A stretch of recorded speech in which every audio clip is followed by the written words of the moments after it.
All right, welcome back. Let's bring you into all that we're doing on the show.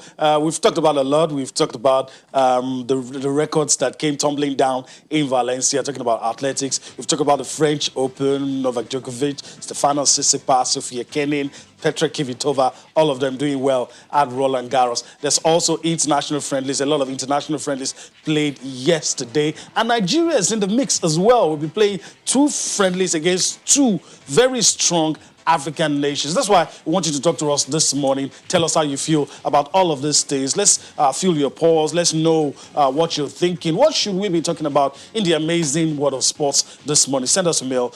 You can tweet us at Channels on the Sports. Then you can also send us a mail, sportsthismorning@channelstv.com. Get across to us. Let's know how you feel about all of these issues. All right, let's talk about the Super Eagles. And of course, we have the Super Eagles media officer, Toyi Ibitoye. He joins us from Austria this morning. Toyi, good morning. Yeah, Yemi, good morning. Okay, all right. It's good to have you join us this morning. Let's just start by asking you the news that is not out there. What is happening in the camp of the Super Eagles? What are the things that we've not heard that you like to, the public to know about? We know that the camp is bubbling. You've said that already. But what are the things you want us to know about the players in camp and the mood in camp as well? Well, what is there? What is not out there? I don't know. But and I can only be sure of what is happening in our camp. Okay. And it's going well. It's going well. Tomorrow is the first game against Algeria. We're getting ready for it.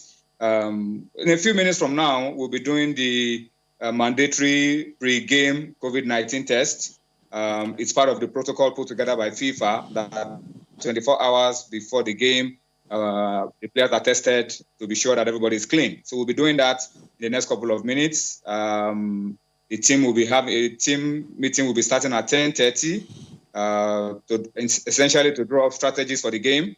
And then we'll have the test, the COVID test. Hopefully, we don't have positive cases to report. Yes. We want to stay clean. We want to stay negative to COVID, but positive to every other good thing as we prepare for tomorrow's game. But the camp is good. We've been having wonderful training sessions there. All the players have been involved. The coaches, I overheard Coach Gernot Ross speaking with the other coaches. I think they have a good problem on their hands because it's going to be very tough for them to pick out those who will be playing. Or to leave anybody out of the squad because everybody is being given 100%. So, all good. Okay, it's interesting to note that we're also praying that there is no positive result in camp when it comes to COVID, after the COVID test. Now, we have so many new players in camp, Siri Dessa, Zakboguna. How are these players actually adjusting coming into the national team for the very first time? Yeah, well, they are very welcome. They were very well received. And they've integrated very well with the rest of the squad. If you watch a training session, it will be difficult for you to pick out who is a new player, who is an old player. Everybody fighting, everybody giving 100%, showing commitment, showing hunger, showing desire. So that's why I said the coaches are happy and they have a good headache. When you don't know, when you see players, giving so much, extending themselves, exerting themselves, pushing and pushing. You can only be excited about that. So, yeah, it's a good problem to have. And those new guys, the new goalkeepers, the new outfield players, all of them have been fantastic so far. And we are happy. We're happy and we are grateful that we have this kind of opportunity after staying out of football, international football, for about 11 months. This is fantastic. It's a good. Okay. I think we are losing Toyin there. Talking about the new players that are in camp, how they are really adjusting, to other players that are in it. Okay, we'll have him again. Now, the game tomorrow, it's just going to be a friendly game. Do you want to see the coach actually trying out most of the new players so that Nigerians who are not there in Austria can actually see them on TV, how they fare? Yeah, the coach, I mean, he will make up his mind. I'm sure we'll decide on who is playing and who will not be playing today. I don't know who is going to be in or who is going to be out, but I'm only sure of this fact that whoever gets picked by the coaches will do a good job tomorrow. Whether they are old or new players, I'm sure they will get picked. You know, sometimes coaches don't like bringing in new players into high-profile games just like that. They like to introduce them gradually. So it depends on what the coaches want to do, but we can be sure that we'll have a good game tomorrow. All right. Tori, I know you're not Gernot Raw. I'm saying that before I ask you this question. I know you're not Gernot Raw. You are not in his mind, and you can only tell us what you know. I agree. But also, I'm going to ask you, because a lot of people would also want to know, do you think after those two games, at least a high percentage of those new boys will get the opportunity to play? Because the issue has always been, if you invite somebody, it's because you want to see how good the player is. So do you think at the end of those two matches, at least maybe 70% of the new boys, we get to see them and be able to make up? It's not even enough to make up our mind, but at least to be able to see those guys. I know you're not going to try to say that again, but from what you've gathered, do you think we have a good chance of seeing the new boys? I hope so. But, you know, it all depends on what happens during the game. If it comes to what we see in training, definitely a lot of these boys will get a second look by the coaches. But then let's see what happens on the pitch. If maybe a few of them get a few minutes in those two games, then we'll be able to know for sure what the coaches will be thinking about based on their performance. But from what we've seen in training, I'm absolutely sure a lot of these guys will get a second look or even a third look or even stay in this team for a long while, because when you look at the team and you look at what the training sessions have been, how intensive, how competitive they've been, then you know these players also have quality, like the ones who have been with us before. But it's a good problem for us because now it gives us more options and it makes the team a lot more competitive going forward. So that's what we hope to see on Friday and next Tuesday. All right, let's talk about the fun things now, since if we continue to ask you questions about the game, I mean, you're not going to throw, but let's talk about the fun things. I know the first time Alex Iwobi joined up with the squad, I think there was something like an induction, some sort, you know. So what are some of those fun things that have been happening in camp with the new guys? We're seeing pictures of some of them with the, you know, some of those fun things that happen as a way of welcoming the new guys. Of course, it's a tradition. When you are coming into the team for the first time, there's an induction night. Some call it initiation night. Maybe I call it induction night. You come, you sing, your teammates will sing and will dance, you know. It's a lot of fun. And we do it every time there's a new player in the camp. And the new players who came in to this camp did it. They've done it already. They did it on the first night that we had a full house. So you call you out, you sing, you dance. If you sing well and dance well, you get the applause. If you don't sing well and don't dance well, or you don't perform up to expectation, you are booed.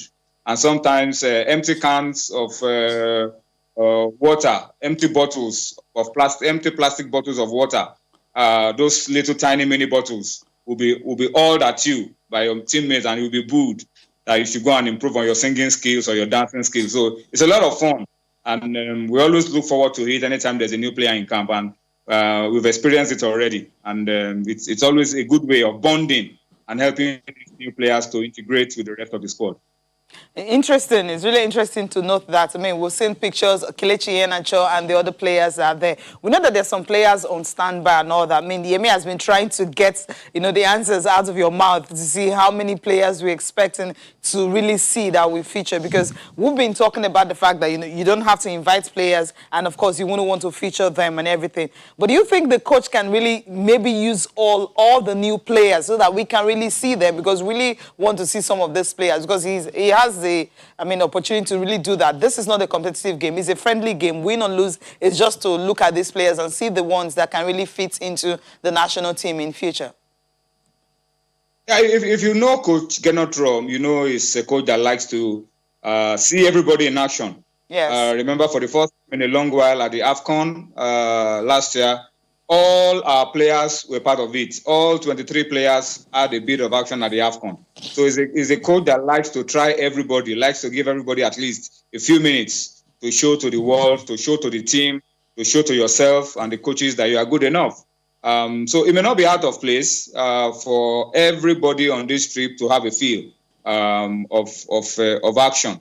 In a friendly game, you are able to make as many as 6 changes allowed by FIFA. So that means we have 6 changes that we can make to the 11 that starts against Algeria, and the same in the game next Tuesday against Tunisia. So that's a good number to work with.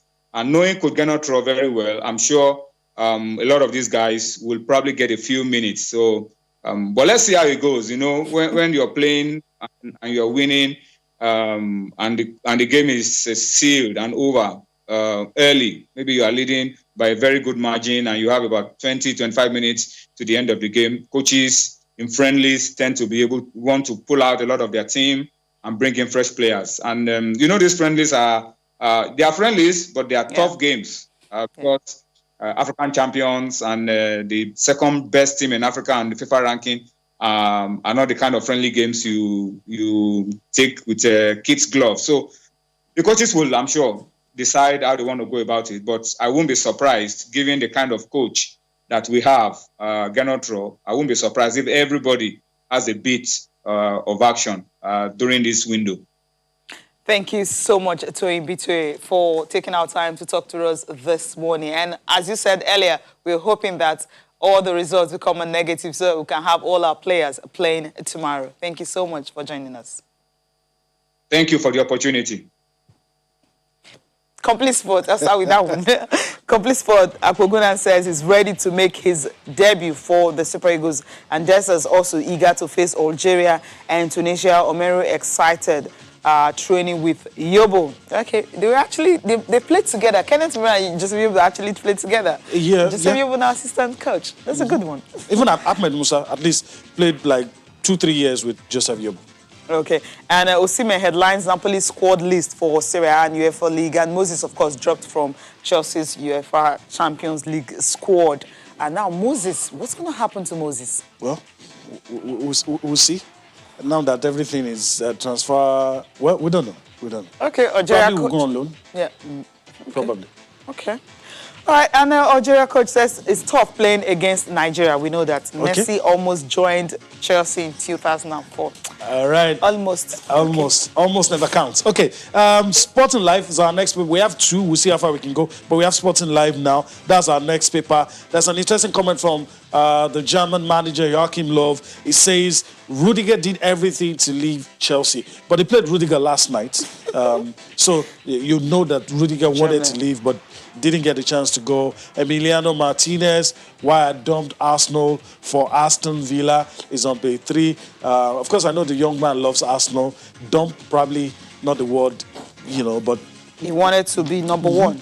But of course, he, you know, you read the story to understand what he is trying to say, why he dumped Arsenal. So those are some of the stories on Sporting Live. Let's quickly go to Sporting Sun, our last paper for review. It talks about COVID-19 with the header, and it says Osimhen for 2 weeks quarantine. That story is on page 6. You have another interesting story. Nadal sets up Schwarzman semi-final in Paris. Van Dijk, one story about Van Dijk is on the back page. Says everyone wants.